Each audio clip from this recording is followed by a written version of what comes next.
যখন এই পৃথিবীতে মানুষের কোনো অস্তিত্বই ছিল না, তখন একদিন আল্লাহ রব্বুল আলামিন সমস্ত ফেরেশতাদের আরশে আজিমের নিকটে সমবেত হওয়ার নির্দেশ দিলেন।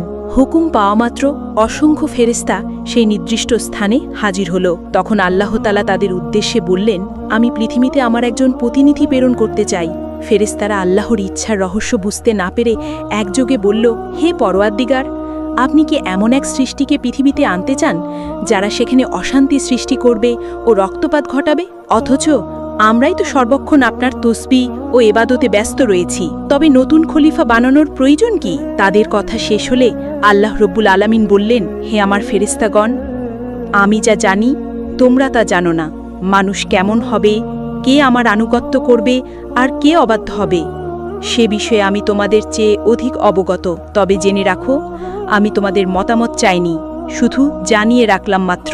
আল্লাহ রব্বুল আলামিনের বক্তব্য শুনেই ফেরেশতারা নিজেদের ভুল উপলব্ধি করল এবং আল্লাহ রব্বুল আলামিনের দরবারে ক্ষমা প্রার্থনা করল। এরপর আল্লাহ তাআলা তার 4 জন মহান ফেরেশতাকে ডাকলেন, হযরত জিবরাইল, মিকাইল, ইসরাফিল ও আজরাইল আলাইহিসসালাম। আল্লাহ রব্বুল আলামিনের হুকুম পাওয়া মাত্র তারা নির্দিষ্ট স্থানে এসে উপস্থিত হলেন।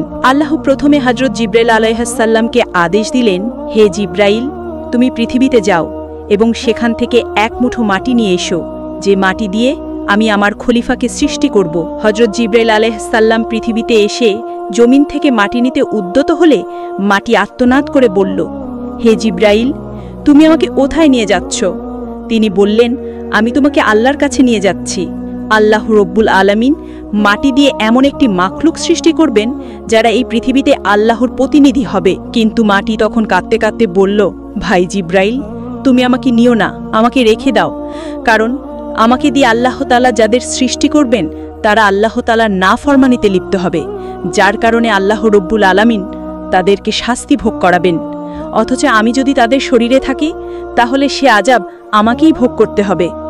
অথচ আল্লাহ রব্বুল আলামিনের আযাব ভোগ করার মতো শক্তি এবং সাহস কোনোটাই আমার মধ্যে নেই। অতএব তুমি এই বিষয়ে আল্লাহ তাআলার নিকট আমার পক্ষ থেকে ক্ষমা প্রার্থনা করবে। মাটির এই আর্তনাদ শুনে জিবরাইল আলাইহিসসালাম খালি হাতে আল্লাহর দরবারে ফিরে গেলেন এবং আল্লাহ তাআলার নিকট গিয়ে মাটির আর্তনাদ ও তার অক্ষমতা প্রকাশ করলেন।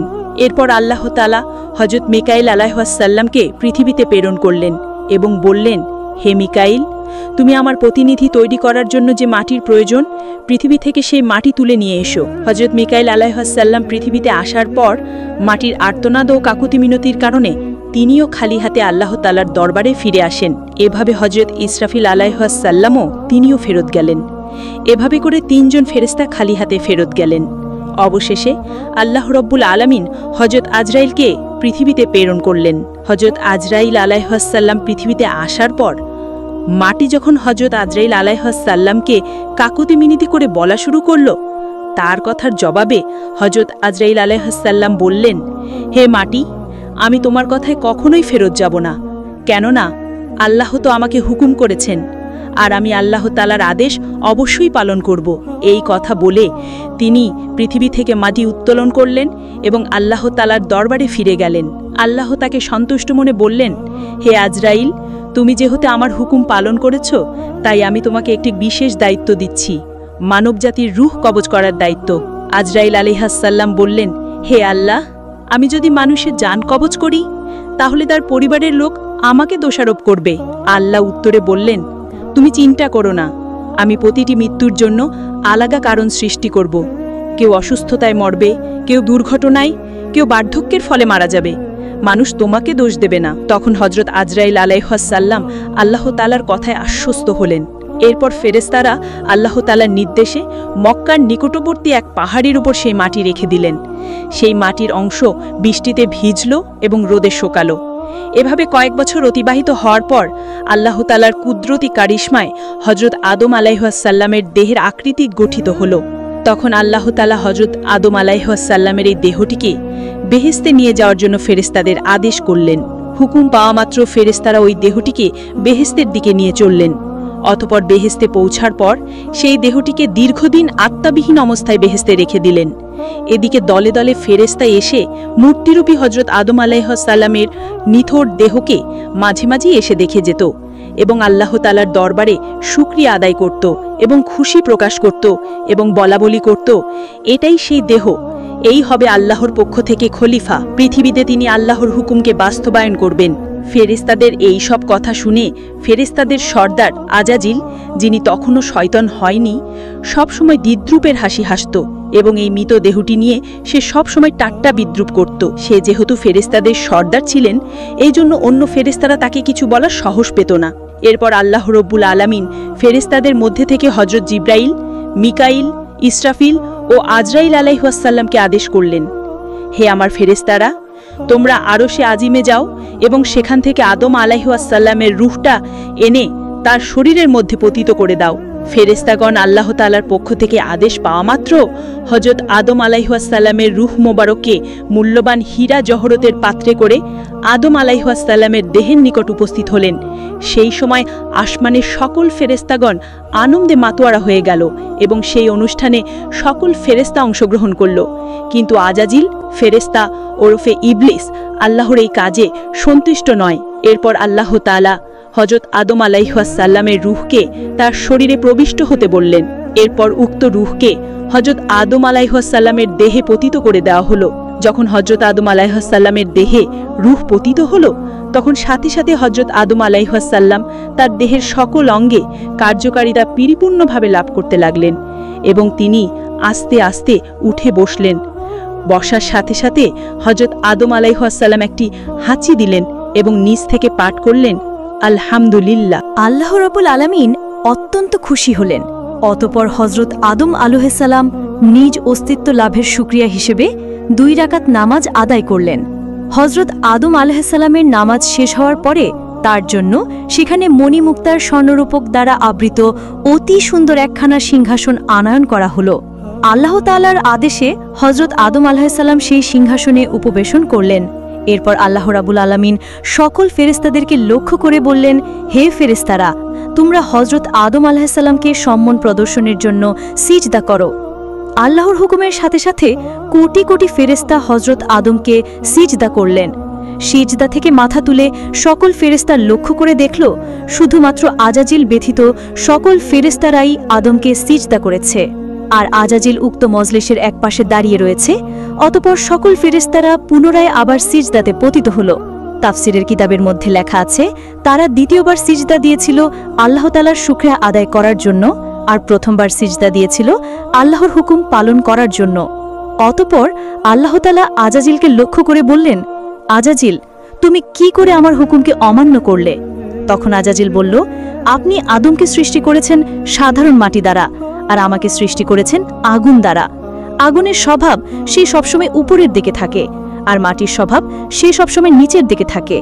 যদি প্রয়োজন হয় সে আমাকে সিজদা করবে, কারণ আমি আগুনের তৈরি। আমি কেন মাটির তৈরি আদমকে সিজদা করতে যাব? সে যখন এইভাবে আল্লাহ তাআলাকে যুক্তি দেখালো, তখন আল্লাহ তাআলা রাগান্বিত হয়ে তাকে লক্ষ্য করে বললেন, হে নাফরমান, তুই এখান থেকে বের হয়ে যা। তুই আমার আদেশ অমান্য করার কারণে আজ থেকে চির অভিশপ্ত হয়ে গেলি। আল্লাহ তাআলার এই হুকুমের সাথে সাথে আজাজিল ফেরেশতা ইবলিস শয়তানে পরিণত হয়ে গেল। আল্লাহ তাআলা যখন তাকে অভিশপ্ত করলেন এবং জান্নাত থেকে বিতাড়িত করলেন, তখন শয়তান বলে উঠল, হে মেহেরবান খোদা, আমি 6 লক্ষ বছর যাবৎ আপনার ইবাদত বন্দেগী করেছি এবং ফেরেশতাগণকে বিভিন্ন প্রশিক্ষণ দিয়েছি। অতএব আমার সমস্ত ইবাদত এবং সমস্ত খিদমতের ওসিল্লায় আমি আপনার নিকট কয়েকটা জিনিস চাচ্ছি। মেহেরবানি করে আপনি আমাকে তা প্রদান করবেন। আল্লাহ রাব্বুল আলামিন তাকে বললেন, তুমি আমার নিকট কি চাও বলো? তখন শয়তান বলল, হে মেহেরবান খোদা, আপনি অন্তত আমাকে কিয়ামত পর্যন্ত হায়াত প্রদান করুন। আল্লাহ বলেন, আমি তোমাকে কিয়ামত পর্যন্ত হায়াত দিয়ে দিলাম। তখন ইবলিস আবার আল্লাহ তাআলাকে লক্ষ্য করে বলল, হে মালিক, আজ যেই বনি আদমের কারণে আমি জান্নাত থেকে বিতাড়িত হইলাম, সেই বনি আদমের শিরায় শিরায় প্রবেশ করে তাদেরকে ওয়াসওয়াসা দেওয়ার মতো ক্ষমতা আমাকে প্রদান করুন। আল্লাহ তাআলা বললেন, তোমাকে তাও প্রদান করা হলো। তবে তুমি শুনে রাখো, হে শয়তান, তুমি আমার বান্দাদেরকে যতই ধোঁকা দিয়ে গোনার কাজ করাও না কেন, যদি আমার বান্দাগণ অনুতপ্ত হয়ে আমার নিকট তওবা করে, তবে আমি তাদের সকল অপরাধকে ক্ষমা করে দিব। এর পাশাপাশি যারা আমার প্রকৃত বান্দা, সেই সমস্ত বান্দাদের ক্ষতি তুমি কখনোই করতে পারবে না। আল্লাহ রাব্বুল আলামিনের সাথে সকল কথাবার্তা শেষ হওয়ার পর শয়তানকে জান্নাত থেকে বিতাড়িত করে দেওয়া হলো। অতঃপর হযরত আদম আলাইহিস সালামের সিংহাসনখানি আল্লাহ তাআলার আদেশক্রমে জান্নাতুল ফেরদৌসে নিয়ে যাওয়া হলো। সেখানে হযরত আদম আলাইহিস সালামকে পরিপূর্ণ মাত্রায় স্বাধীনভাবে চলাফেরা করা এবং সকল নাজ নিয়ামত উপভোগ করার অধিকার দেওয়া হলো। কিন্তু হযরত আদম আলাইহিস সালামের মন কোনো দিকেই আকৃষ্ট হলো না। শুধুমাত্র ইবাদত বন্দিগি এবং নীরবে বসে বসে তিনি দিন পার করতেন। কিন্তু প্রাণী জগতের চিরাচরিত স্বভাব থেকে তিনি মুক্ত থাকতে পারলেন না। তিনি বেহেশতের অসীম নিয়ামতের মধ্যে থেকেও সঙ্গীর সাথীর অভাব বোধ করতে লাগলেন। তাই তিনি আনন্দহীনভাবে জীবনযাপন করতে লাগলেন। এদিকে আল্লাহ তাআলা এই বিষয়টি অবগত হয়ে হযরত জিব্রাইল আলাইহিস সালামকে হযরত আদম আলাইহিস সালামের নিকট প্রেরণ করলেন। হযরত জিব্রাইল আলাইহিস সালাম হযরত আদম আলাইহিস সালামের নিকট গিয়ে তাকে লক্ষ্য করে বললেন, ভাই আদম, বেহেশতে আপনার কেমন লাগছে? উত্তরে হযরত আদম আলাইহিস সালাম বললেন, ভাই জিব্রাইল, সবাই ভালো লাগে, চতুর্দিকে তৃপ্তিকর পরিবেশ, এই সব কিছুই প্রশংসার যোগ্য। তবু প্রাণে যেন কিসের এক অভাব অনুভব করছি, যা আমি আপনাকে বুঝিয়ে বলতে পারছি না। আপনি আল্লাহর নিকট জেনে নেবেন এমনটা কিসের জন্য আমি অনুভব করছি। হযরত জিব্রাইল আলাইহিস সালাম বললেন, হ্যাঁ, আমি আপনার এই অভাবের খবর জানি। আল্লাহ তাআলা আমাকে আপনার এই অভাব পূরণ করার জন্যই পাঠিয়েছেন। আপনি চিন্তা করবেন না, অতি অল্প সময়ের মধ্যেই আমি আপনার সেই অভাব এবং আপনার মন কিভাবে ভালো হয় তার সমস্ত ব্যবস্থা আল্লাহ তাআলার পক্ষ থেকে করে দেব। এই কথাগুলি বলে জিব্রাইল আমিন সেদিনের মতো তার কাছ থেকে বিদায় নিয়ে চলে গেলেন। অতঃপর পরের দিন ফজরের পূর্বে হযরত জিব্রাইল আলাইহিস সালাম আল্লাহর ইচ্ছাক্রমে আদম আলাইহিস সালামের ঘুমন্ত অবস্থায় তার নিকট আসলেন। এরপর কুদরতি কায়দায় হযরত আদম আলাইহিস সালামের একখানি বাম পাজরের হাড় বের করে নিলেন। অতঃপর উক্ত হাড়ের উপর রক্ত, মাংস ও চামড়ার আবরণ দিয়ে সজোরে ফুঁক দিলেন। হযরত জিব্রাইল আলাইহিস সালামের ফুঁকের সাথে সাথে উক্ত হাড়টি একজন নারীর আকৃতি ধারণ করল। এরপর হযরত জিব্রাইল আলাইহিস সালাম হযরত আদম আলাইহিস সালামকে ঘুম থেকে জাগ্রত করলেন। হযরত আদম আলাইহিস সালাম জাগ্রত হয়ে তার সম্মুখে অপরূপ সুন্দরী চাঁদের ন্যায় উজ্জ্বল এক যুবতীকে দেখে তন্ময় হয়ে তার দিকে তাকিয়ে রইলেন। এরপর হযরত জিব্রাইল আলাইহিস সালাম তাদের লক্ষ্য করে বললেন, হে আদম, ইনি আপনার জীবনসঙ্গী বিবি হাওয়া আলাইহিস সালাম। হযরত আদম আলাইহিস সালাম এমন কথা শুনে অত্যন্ত আনন্দিত হলেন। তার প্রাণের মধ্যে যে অতৃপ্তি ছিল নিমিষের মধ্যেই তা দ্রবীভূত হয়ে গেল। হৃদয়ের মাঝে তার আনন্দ ছড়িয়ে পড়তে লাগল। তিনি এত আনন্দিত হয়েছিলেন যা বর্ণনা করে কোনোদিন বোঝানো সম্ভব নয়। তাফসিরের কিতাবের মধ্যে এসেছে, পৃথিবীতে আল্লাহ তাআলা যে কয়েকজন নারীকে সবচেয়ে বেশি সৌন্দর্য দান করেছেন, এদের মধ্যে হযরত হাওয়া আলাইহিস সালাম ছিলেন অন্যতম। হযরত আদম আলাইহিস সালাম দীর্ঘ সময় বিবি হাওয়ার দিকে তাকিয়ে থেকে তার নিকটবর্তী হওয়ার উদ্দেশ্যে সম্মুখে অগ্রসর হলেন। তখন হযরত জিব্রাইল আলাইহিস সালাম বাধা দিয়ে বললেন, তাকে বিবাহ বন্ধনে আবদ্ধ করার পূর্বে তার নিকটবর্তী হওয়া আপনার জন্য জায়েজ নয়। অতএব সর্বপ্রথম আল্লাহ তাআলার দরবারে বিবাহের জন্য আবেদন করুন। হযরত আদম আলাইহিস সালাম জিব্রাইল আলাইহিস সালাম দেখানো পদ্ধতিতে হযরত হাওয়া আলাইহিস সালামকে বিয়ে করার জন্য আল্লাহ তাআলার দরবারে ফরিয়াদ করলেন। আল্লাহ তাআলা হযরত আদম আলাইহিস সালামের আবেদনের প্রেক্ষিতে তাদের বিবাহের পরিপূর্ণ সিদ্ধান্ত নিলেন। আল্লাহ তাআলা আদমকে লক্ষ্য করে বললেন, হে আদম, আমি আপনাকে হাওয়া আলাইহিস সালামের সাথে বিবাহ বন্ধনে আবদ্ধ করে দিলাম, কিন্তু এখন আপনি আপনার বিবাহের মোহরা আদায় করুন। হযরত আদম আলাইহিস সালাম আল্লাহ তাআলাকে বললেন, হে আল্লাহ, এই বিবাহের মোহরা এইটা আবার কি জিনিস? তখন আল্লাহ তাআলা বললেন, হে আদম, আপনার বিবাহের মোহর হচ্ছে আমার প্রিয় হাবিব হযরত মুহাম্মদ সাল্লাল্লাহু আলাইহি ওয়াসাল্লামের উপর আপনি কয়েকবার দুরূদ পাঠ করুন। অতঃপর হযরত আদম আলাইহিস সালাম রাসূলে পাক সাল্লাল্লাহু আলাইহি ওয়াসাল্লামের উপর কয়েকবার দুরূদ শরীফ পাঠ করলেন। আর এর মাধ্যমে আদম ও হাওয়া আলাইহিস সালামের বিবাহের কাজ সম্পূর্ণ হয়ে গেল। বিবাহের কাজ সম্পূর্ণ হওয়ার পর আল্লাহ তাআলা হযরত আদম ও হাওয়া আলাইহিস সালামকে পরম আনন্দের সাথে বেহেশতে বসবাসের সুযোগ করে দিলেন। এর পাশাপাশি আল্লাহ তাআলা তাদেরকে লক্ষ্য করে বললেন, হে আদম, তোমরা মনোযোগ সহকারে শুনে রাখো, জান্নাতের সকল নাজ নিয়ামত তোমরা গ্রহণ করবে, কিন্তু এই যে গাছ রয়েছে এই গাছটির নিকট তোমরা গমন করবে না এবং তার ফল তোমরা ভক্ষণ করবে না। তাফসিরের কিতাবের মধ্যে ওই গাছটির নাম উল্লেখ করা হয়েছে, আর তা ছিল গন্ধম নামক গাছ। এরপর হজরত আদম আলাইহিসসালাম ও বিবি হাওয়া আলাইহিসসালাম অতীব আনন্দে আরাম আয়েশের সাথে বেহেশতে বসবাস করতে লাগলেন। এদিকে শয়তানকে আল্লাহ তাআলা বেহেশতের বাইরে বসবাসের নির্দেশ দেন। সেখানে বসে হজরত আদম ও হাওয়া আলাইহিসসালামের সর্বনাশের চিন্তায় দিনরাত ফিকির করতে থাকে। বেহেশতে থাকাকালীন সময় সে যে সকল দোয়া ও দুরুদ পাঠ করে কঠিন কঠিন কাজ আয়ত্ত করত, সেই সমস্ত দোয়া সে পাঠ করল। এক সময় সে ইসমে আজম পড়া শুরু করল। ইসমে আজমের উসিলায় সে জান্নাতের গেটের নিকটবর্তী স্থানে পৌঁছে গেল। অতঃপর সে আস্তে আস্তে জান্নাতের গেটের দিকে অগ্রসর হল। এরপর সে লক্ষ্য করে দেখল যে জান্নাতের প্রাচীরের উপর একটি ময়ূরের বসা রয়েছে। ময়ূর শয়তানকে দেখে চিনতে পারল না। সে জিজ্ঞাসা করল, তুমি কে? তখন ইবলিস উত্তর দিল, আমি একজন ফেরেশতা। ময়ূর আবার জিজ্ঞাসা করল, তুমি এখানে কি চাও? শয়তান বলল, আমি বেহেশতের মধ্যে প্রবেশ করতে চাই। ময়ূর তখন বলল, হযরত আদম আলাইহিসসালাম সেখানে থাকাকালীন সময়ে সেখানে কারও প্রবেশের অনুমতি নাই। এই কথা শুনে শয়তান বলল, ভাই ময়ূর, তুমি আমাকে দয়া করো। এর প্রতিদান স্বরূপ আমি তোমাকে এমন এমন দোয়া শিখিয়ে দিব যা পাঠ করলে তুমি কোনোদিন বৃদ্ধ হবে না। দ্বিতীয়ত, কোনোদিন তোমাকে মৃত্যু স্পর্শ করবে না। তুমি কিয়ামত পর্যন্ত জীবিত থাকতে পারবে এবং বেহেশতের সকল নাচ নেয়ামত ভোগ করতে পারবে। বেহেশত থেকে কোনোদিন তোমাকে বের হতে হবে না। এই কথাগুলো বলেই শয়তান ইসমে আজম পড়া করল। তার মধুর সুরে ইসমে আজম পড়া শুনে ময়ূরের মন নরম হয়ে গেল এবং সে তাকে বেহেশতের দরজায় নিয়ে হাজির হল। আর সেখানেই প্রহরী হিসেবে ছিল বিশাল এক সাপ। সাপ শকে সব ঘটনা খুলে বলল। সাপ ও ময়ূরের কথাগুলো শুনল এবং শয়তানকে জিজ্ঞেস করল, তুমি কে? শয়তান পূর্বের ন্যায় উত্তর দিল, আমি একজন ফেরেশতা। আমি আর আরশে আজিমের নিচে বসবাস করতাম। সেখানে বসে আমি এমন এক ইসমে আজম শিখেছি যা পাঠ করলে সকল উদ্দেশ্যই সাধিত হয়ে যায়। সাপ তখন বলল, দোয়াটি আমাকে শিখিয়ে দাও। শয়তান বলল, হ্যাঁ, তোমাকে আমি শিখিয়ে দেব, তবে একটি শর্ত রয়েছে। আর সেই শর্তটি হলো, তুমি বেহেশতের মধ্যে আমাকে প্রবেশ করানোর সুযোগ করে দাও। এই কথা শুনে সাপ বলল, হযরত আদম আলাইহিসসালাম বেহেশতে থাকাকালীন অবস্থায় কাউকে বেহেশতের মধ্যে প্রবেশ করানোর অনুমতি আমাকে দেওয়া হয়নি। অতএব এটা আমার পক্ষে সম্ভব নয়। এই কথা শুনে শয়তান বলল, তুমি যদি রাজি থাকো তাহলে আমি তোমার মুখে প্রবেশ করে জান্নাত ঘুরে দেখে আসব। এতে করে আল্লাহ তাআলার হুকুম তোমার দ্বারা লঙ্ঘন করা হবে না। তার এই যুক্তিটি সাপের খুবই পছন্দ হলো, যার কারণে সে রাজি হয়ে বড্ড করে হাঁ করল। হাঁ করার সাথে সাথে শয়তান তার মুখের ভেতর প্রবেশ করল। এরপর শয়তান সাপকে লক্ষ্য করে বলল, হে সাপ, তুমি আমাকে বিবি হাওয়ার কাছে নিয়ে চলো। হুকুম পাওয়া মাত্রই সাপ শয়তানকে মুখে নিয়ে বিবি হাওয়া আলাইহিসসালামের কাছে গিয়ে পৌঁছাল। শয়তান তখন জোরে সুরে চিৎকার দিয়ে কাঁদতে আরম্ভ করল। সাপের মুখ থেকে কান্নার শব্দ শুনে বেহেশতের সকল হুরগেলমেন তার কাছে সমবেত হল। এমনকি বিবি হাওয়া আলাইহিসসালামও সেখানে এসে উপস্থিত হল। এরপর হযরত বিবি হাওয়া আলাইহিসসালাম তার এই রূপ ক্রন্দনের কথা জিজ্ঞাসা করলেন, যার উত্তরে সে বলল, আমি তোমাদের পরিণামের কথা ভেবেই কান্না করছি।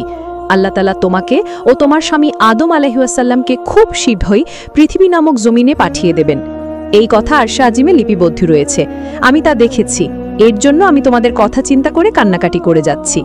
বিবি হাওয়া তখন শয়তানকে লক্ষ্য করে বললেন, তোমার কথা যে সত্য তা আমি কিভাবে যাচাই করব? শয়তান বলল, আমি আল্লাহর নামে শপথ করে বলছি, আমার কথা যদি বিন্দুমাত্র মিথ্যা হয় তাহলে যেন আল্লাহ তাআলা ও সকল ফেরেশতার লানত আমার উপর পতিত হয়। শয়তানের এমন কথায় হযরত হাওয়া আলাইহিসসালামের মন নরম হয়ে গেল। তাই সে তাকে জিজ্ঞাসা করল, তবে পৃথিবীর এই নির্বাসন থেকে মুক্তির কোনো উপায় আছে কি? যদি এই নির্বাসন থেকে মুক্তির কোনো উপায় থেকে থাকে তাহলে তা তুমি আমার নিকট খুলে বলো। শয়তান তখন বলল, উত্তম একটি পথ রয়েছে, তবে তোমরা তা গ্রহণ করবে না, তা আমি ভালো করেই জানি।